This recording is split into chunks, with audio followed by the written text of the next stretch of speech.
အားလုံးပဲမင်္ဂလာပါဒီနေ့ကတော့ပစွန်နဲ့လှုပ်ထားတဲ့ပစွန်ချင်းကိုသုတ်စားမှာဖြစ်ပါတယ်ပထမဦးဆုံးလိုအပ်တဲ့ပစ္စည်းတွေကိုအစင်သစ်လှုပ်ထားရမှာဖြစ်ပါတယ်ကြက်သွနီကိုတော့၃လုံးထည့်လိုက်ပါမယ်ခင်ဗျာဒါကိုတော့ချမ်းချမ်းလေးလီးပြီးတော့ညက်ညက်လေးကိုလီးပေးလိုက်ပါမယ်ပြီးရင်တော့ပင်စိမ့်ပင်ကိုထည့်ပေးပါမယ်ခင်ဗျာပင်စိမ့်ပင်ကိုတော့အနည်းငယ်ပဲထည့်မယ်၃ပင်လောက်ပဲထည့်ပါမယ်ခင်ဗျာဒါဆိုပစွန်ချင်းကိုပကံတဲ့ထည့်လိုက်ပါမယ်ပစွန်ချင်းတွေကထမင်းပဲများတယ်ဗျပစွန်ကတော့အနှဲငယ်ပဲပါပါတယ်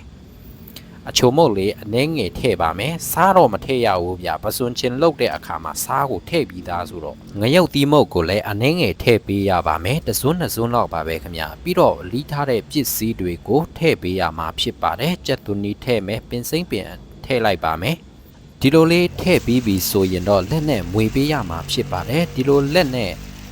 နေရင်လက်ပူမှာဆိုလို့လက်အိတ်လေးထည့်ပြီးတော့နေပေးပါမယ်ခင်ဗျာဒီလိုမျိုး9မိနစ်လောက်အနည်းဆုံးနေပေးရပါမယ်ဒီလိုနေပြီးပြီဆိုရင်စားသုံးဖို့အရန်ကောင်းတဲ့ပစွန်ချင်းလေးကိုရရှိလာပါပြီခင်ဗျာမိတ်ဆွေတို့ရောစားဖူးကြလားခင်ဗျာအရန်ကောင်းပါတယ်စားကြပါဦးမိတ်ဆွေတို့သူ့ရဲ့အရသာကမွေးမွေးချင်းချင်းလေးနဲ့ပင်စိမ့်နဲ့အနံ့လေးနဲ့အရန်စားကောင်းသောပစွန်ချင်းလေးတစ်မျိုးဖြစ်ပါတယ်